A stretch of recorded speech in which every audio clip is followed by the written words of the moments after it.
Kimberly Clark London में रहने और काम करने वाली एक युवा महिला 25 वर्षीय एक सामान्य लड़की की तरह लगती है। वह सुंदर है, नृत्य करना पसंद करती है और उसके दोस्तों की एक विस्तृत मंडली है। वह एक बड़ी कंपनी में प्रमुख पद पर भी हैं। हालांकि किम को एक उलझन भरी समस्या का सामना करना पड़ता है। उसे एक बार सपना आता है। सपना रहस्यमय है क्योंकि इसमें एक व्यक्ति और एक जगह दिखाई देती है जो उसके लिए पूरी तरह से अपरिचित है। वह रात दर रात एक ही चीज का सपना देखती है और यह उसे बहुत परेशान करता है। रहस्यमय सपना हमेशा एक देहाती सड़क पर शुरू होता है। किम वहां खड़ा है, सफेद बाड़ और हेजेज से घिरी एक गली को देख रहा है। गली के अंत में एक छोटी सी पहाड़ी के ऊपर उसे हरे शटर वाली एक छोटी सफेद झोपड़ी दिखाई देती है। अपने सपने में वह गली से गुजरती है, घर में प्रवेश करती है और सफेद बालों और दाढ़ी वाले एक छोटे बूढ़े आदमी को एक कमरे में सोती हुई पाती है। जब वह उससे बात करने की कोशिश करती है तो वह अचानक अपने लंदन अपार्टमेंट में जाग जाती है। सपने की पुनरावृत्ति किम को अत्यधिक परेशान करती है। उसका बूढ़े आदमी या ग्रामीण परिवेश से कोई संबंध नहीं है। फिर भी हर रात वह खुद को उस देश की सड़क पर वापस पाती है और उसी दृश्य को देखती है। सांत्वना और समझ की तलाश में किम अपने रूममेट जेनेट विल्सन को अपने बार बार आने वाले सपने के बारे में बताती है। सपना उसे इस हद तक परेशान करता है कि वह लगातार उसके विचारों पर हावी रहता है। एक दिन जेनेट ने सुझाव दिया कि वे कुछ दिनों के लिए उसके माता पिता के शांतिपूर्ण खेत में भाग जाएं। किम अपनी आंखों में आंसू के साथ सहमत है, उम्मीद करती है कि दृश्यों में बदलाव से उसकी परेशानी कम हो सकती है। शनिवार की सुबह किम और जेनेट की कार में व्यस्त शहर से निकलते हैं।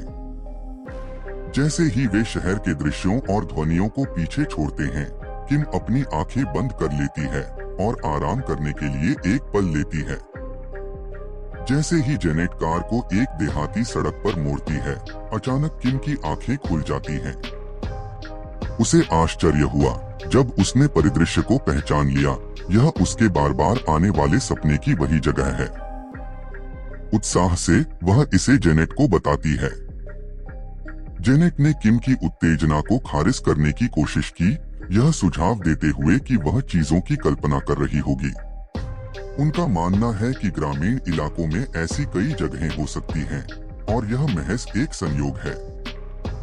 अपने दृढ़ विश्वास पर अड़े किम इस बात पर जोर देती है कि यह उसके सपनों की बिल्कुल सही जगह है। उसने जेनेट से विनती की कि वह उसे हरे शटर वाली छोटी सफेद कुटिया की जांच करने दे।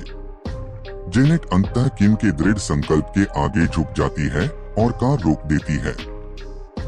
किम बाहर निकलती है और सड़क पर खड़ी हो जाती है, ठीक वैसे ही जैसे वह अपने बार बार सपने में देखती है।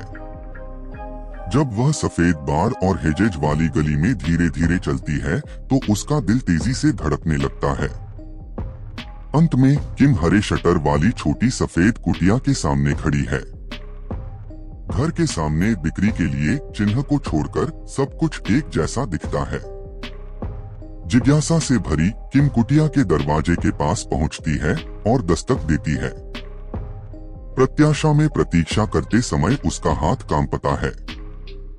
दरवाजा खुलता है, जिसमें सफेद बालों और सफेद दाढ़ी वाला एक छोटा बूढ़ा व्यक्ति दिखाई देता है। वही व्यक्ति जो उसके बार बार आने वाले सपने में दिखाई देता है।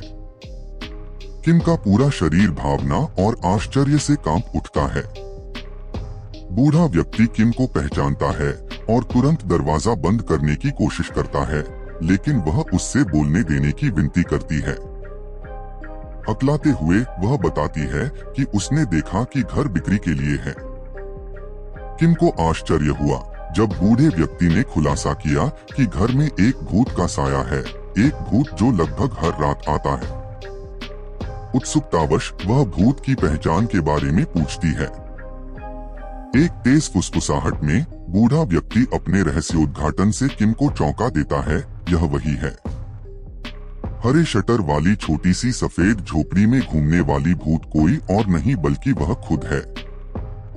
अभिभूत और हतप्रभ किम देखती है कि बूढ़ा आदमी दरवाजा बंद कर देता है, जिससे उसे रहस्यमय रहस्योद्घाटन होता है और उसके बार बार आने वाले सपने और प्रेतवाधित झोपड़ी के बीच संबंध का सवाल उठता है। ऐसी और कहानियों के लिए हमारे चैनल को लाइक, कमेंट, शेयर और सब्सक्राइब करना ना भूले। धन्यवाद।